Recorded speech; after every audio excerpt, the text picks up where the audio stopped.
Valsts svētku priekšvakarā Kocēnu kultūras namā norisinājās svinīgs pasākums Te mana zeme, es te iedaros.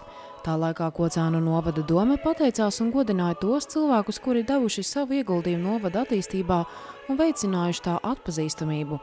Tāpat arī vienlaikus pašvaldība pateicās sakoptāko sētu saimniekiem. Mēs varam lepoties, ja mums pagājušā gadā bija gan trīszvaigžņu ordeņa kavalieri, gan Latvijas lepnumtam, un šogad ir Latvijas sakoptākā sēta. Mums ir nominācija Eiropas gada cilvēks, mums ir labākā debija literatūrā. Tātad mēs varam lepoties ar cilvēkiem, kas ir ieguldījuši kaut kādā noteiktā virzienā savu darbu tā, ka to ir pamanījis arī valsts un arī varbūt pat ārpus valsts robežām. Konkursā Kocēnu novada sakoptākā sēta šogad galveno balvu saņēma Kocēnu pagasta nameji un tās saimniece Anita Bērziņa. Kopumā konkursam, kurā tika vērtāts individuālās mājas ciemos, daudz dzīvokļu māja, lauku sētas un uzņēmumi, tika pieteikti 17 pretendenti, un arī pārējie konkursa dalībnieki saņēma Kocēnu novada domes pateicību par ieguldījumu novada sakopšanā. Atzinīgus vārdus saņēma arī Ločmeļu ģimene, kuri šogad ieguva skaistākās lauku saimniecības titulu Latvijā. Es domāju, ka mēs neko speciāli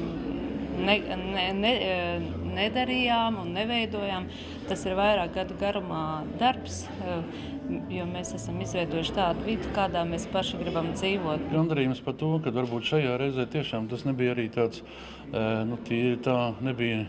netika vērtēts ne pēc saimniecības lieluma, ne pēc hektāriem vai lopu skaita, bet varbūt tieši vairāk no tādas pārmantojamības viedokļu un kopumā paveiktām lietām, nemērot visu skaitļos vai hektāru lielumos, jo mēs neesam nekāda milzīga saimniecība, bet mēs esam tāda ģimenes saimniecība, kuru šobrīd paplašinam, un lielākais prieks mums ir par to, ka mūsu 3 dēli, kas attiecīgi ir katrs savā vecuma grupā, 25, 23 un 13 gadi, ka viņi visi ir šeit Latvijā. Viņi strādā, mācās un ir gatavi dzīvot laukos un netaisās bēgt projām no Latvijas. Tāpat Kocēnu novada dome paldies vārdus izteica Valmieras valsts ģimnāzijas vēstures skolotājai Inatai Amoliņai, kurai sadarbība ar Kocēniem ir jau vairāku gadu garumā. Pirmo reizi tā aizsākās, kad Rubenes baznīca atzīmē 800 gadu jubileju, un Inata palīdzēja savākt materiālus par Rubenes draudzes vēsturi, no kā tapa arī vērienīga izstāde. Savukārt šogad Inata Amoliņa apkopoja materiālus un izveidoja izstādi par Kocēnu Lāčplēša kara ordeņa kavalieriem. No tā tapa arī īpaša mācību stunda skolēniem par zēniem un meitenēm brīvības cīņās. Man ļoti patīk darīt savu darbu un vienmēr gribās sameklēt kādas novitātes, kādas rozīnītes, jo patiesībā skolēns mūsdienās ir aizraut diezgan grūti.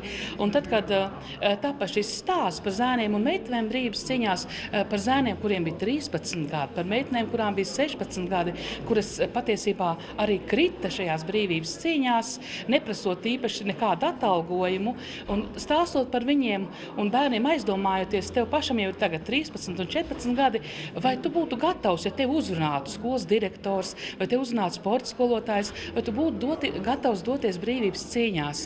Un man ar lielu lepnumu jāsaka, ka diezgan daudz skolēni bija gatavi pacelt roku un teica, kāpēc ne, skolotāji, ja vajadzētu, mēs ietu. Pasākumā vēl tika pasniegts arī Izglītības un zinātnes ministrijas valsts izglītības satura centra atzinības raksts Ievai Stiģei par patriotismu un valstiskās identitātes stiprināšanu.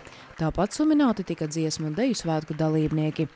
Pasākuma apmeklētājiem tika sagādāts arī kāds īpašs pārsteigums – gaismu projekcijas uz Kokmežas ēkas fasādes.